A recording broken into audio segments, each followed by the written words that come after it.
burya nubwo tekinoloji ari nziza ariko hari n'ibibi byayo. Nubwo tekinoloji ushobora kuyizera ukumva ko yizewe, ariko tekinoloji ntabwo ushobora kuyizera ijana ku ijana. Nusesengura neza uzasanga ko tekinoloji burya ntabwo ihisha ijana ku ijana ku buryo ibintu byawe byose ushobora kubihisha. Niyo mpamvu uyu munsi ngiye kuza nkwereka uburyo cyangwa se tirike 5 ushobora gukoresha kugira ngo ubashe kumva amakuru y'inshuti yawe mu gihe bamuhamagaye ukoresheje telefone yawe gusa, nta yindi application ukoresheje cyangwa se ubundi buryo ukoresheje. Ni kenshi duhamagara tukumva ko byizewe, ariko ntabwo ari wowe burya wumva amakuru yawe wenyine, kuko n'abakoze serivisi hari impamvu cyangwa se hari impamvu barashyizeho kode zitandukanye cyangwa n'ubundi buryo ushobora kumvamo amakuru y'undi muntu. Nimba bivuze rero ko wowe ushobora kumva amakuru y'umuntu ahamagawe n'undi muntu, bivuze ngo hari n'undi muntu ushobora kumva ya makuru yawe mu gihe wahamagaye. Bivuze ngo ya makuru yawe ntabwo yizewe igihe cyose. Ndagushimiye cyane, ndagushishikariza gukurikira iyi video. Ngiye kwereka uburyo 5 wakoresha kugira ngo ubashe kumva umuntu wese uhamagaye inshuti yawe cyangwa se uwari wese ufitiye amakenga ukoresheje telefone yawe gusa, nta yindi application ukoresheje. Ndagushishikariza kureba iyi video ukayirangiza cyangwa se ukabasha kuyisoza, kuko nubwo hari ibyiza by'ubwo buryo ushobora gukoresha, ariko hari n'ingaruka bishobora kugutera. Ikintu cyose kigira ibyiza kikagira n'ingaruka. Reba iyi video, ngiye kwifashisha telefone yanjye ubashe gukurikira step by step kugira ngo ubashe gusobanukirwa byinshi bitandukanye. Ndakoresha telefone yanjye. Muri telefone yawe ugira ahantu wandika nimero ya telefone mu gihe cyose ugiye guhamagara. Niba ugira ahantu wandika nimero ya telefone mu gihe cyose ugiye guhamagara, ngiye kuza ahantu wandika muri telefone yanjye mu gihe ngiye guhamagara. Uburyo bwa mbere bwo gukoresha kugira ngo ubashe kumva amakuru y'inshuti yawe, yaba girlfriend yawe cyangwa se undi muntu wese ufitiye amakenga, ni iyihe? Ndaza nandike akanyenyeri inshuro 2. Nimara kwandika akanyenyeri inshuro 2, icyo ndakora ni iki? Ndandika 62 muri telefone yanjye, nongeye nandike akanyenyeri. Nimara kwandika akanyenyeri, ndakurikizaho country code cyangwa se kode y'igihugu 25, nandike nimero ya girlfriend wanjye cyangwa se undi muntu wese ufitiye amakenga. Aha nimbyandike urabona ko nanditse nimero. Iyi nimero dusapoze ko ari ya girlfriend wanjye, nanditse mwahangaha. Nimba ari ushaka kumva cyangwa se undi muntu wese urayandikamo hano, ubundi nkanda urwego. Hanyuma ndemeza kuri simukadi ihwanye na sosiyete yari yose nshaka, nimba ari MTN cyangwa se Tigo, ubwo nimero nashyizemo ni iyo ngiyo.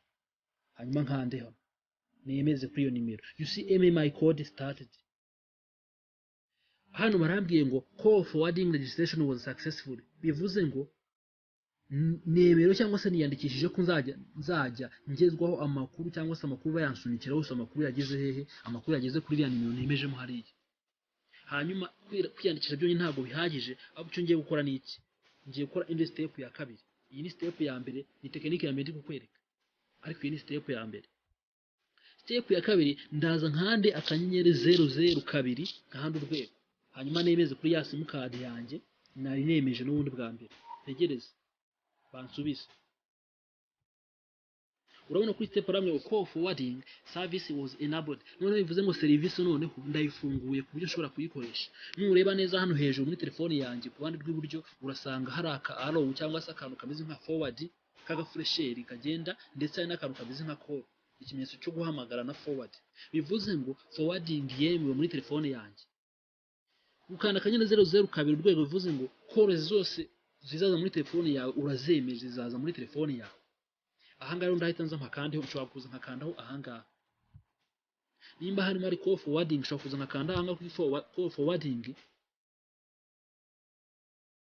Kuri call forwarding ubwo nimero yose uzahamagara girlfriend wanjye wese cyangwa se undi muntu wese nashyizemo nimero ye izaza hano. Kubera ko nakanze akanyenyeri 002 urwego, bivuze ngo kuri ya nimero nashyizeho always iza kuri iyi nimero, ariko nshobora kuza nkahindura hano nkemezamo nimero iyo ari yose nshaka.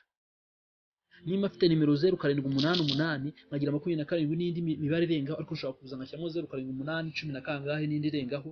Iyo nimero shyiramo hano iyo ari yose nizagira gute, nizajya ibasha kwakira amakuru avuye kwa girlfriend wanjye cyangwa se undi muntu wese nashyizemo nimero nshaka kujya numviriza.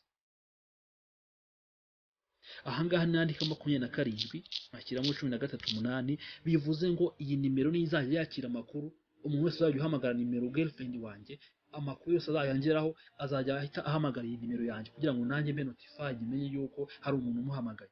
Hanyuma araza nkandi update.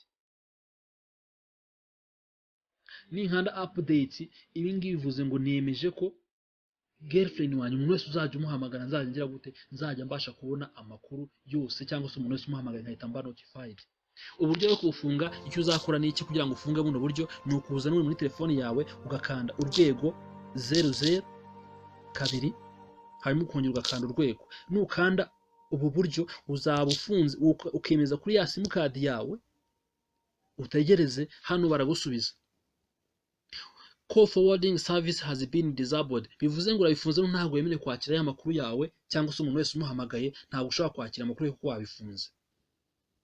Ubu bwari uburyo bwa mbere ushobora gukoresha ariko kugira ngo abantu bose bamuhamagaye babashe kubabona. Hanyuma indi kode ya kabiri ushobora gukoresha kugira ngo ubashe kumva amakuru y'umuntu umuhamagaye, uraza muri telefone yawe ni hahandi ukande akanyenyeri 6 ukanda akanyenyeri ushyire ya nimero y'igihugu kode, hanyuma wandike nimero ya telefone. Nimero ya telefone urandika aha ngaha ni ya nimero y'umuntu ushaka kumviriza nyine, hanyuma ukande uyemezemo then ukanda urwego.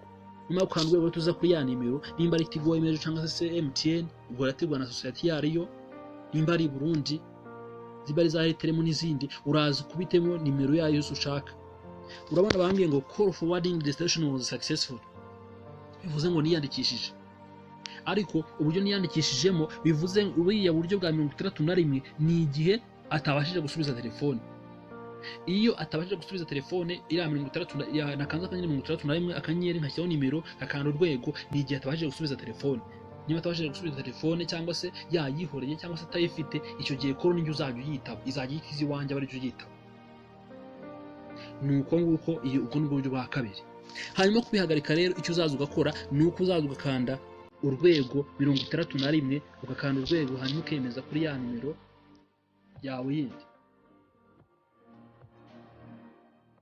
Urabona call forwarding service has been disabled. Bivuze ko none ntabwo ashobora kwakira amakuru yanjye kubera ko ndabikora. Hanyuma ubundi buryo hariya, ubundi buryo bwa gatatu ushobora gukoresha nuko ushaka kuza ugakanda akanyenyeri 62 akanyenyeri ugashyiraho nimero ya kode y'igihugu, ugashyiraho nimero ya girlfriend wawe ushaka kumviriza cyangwa se uwari wese, ugashyiraho iyo nimero hanyuma ugakanda urwego ugakanda kuri iyo society ushaka. Ibi nimbasha kubyemeza aha ngaha ubona aho niyandikishije.